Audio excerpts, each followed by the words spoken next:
باسمك العظيم الأعظم الأعز الأجل الأكرم إلهي دعوات متابعين وبعدها وبنيها والسر المستودع فيها بدم المظلوم بدم المظلوم بدم المظلوم.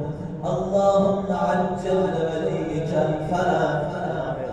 ای خدا دیگه ما زمان به ما برسان، ما بزرگیه ما از بهترین یاران شهیدان مقدم سازان ظهورا قرار ده. ای خدا به حق جوالم به دست جوالم کس امروز به همیت و عادت اینجا نشسته حاجت روا بفرمان.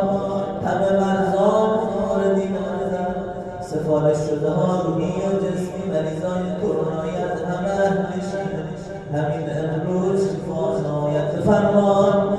این قدم های ما سریعت مدینه مکرمه حرم زینب کبری و مشهد و رضا برسان. عاقبت هم ختم به خیر و شهادت دست ما آنی از دامان اهل به جدا مفرمان. بالنبي الأول اللهم يقرأ الفاتحة مع الصلوات.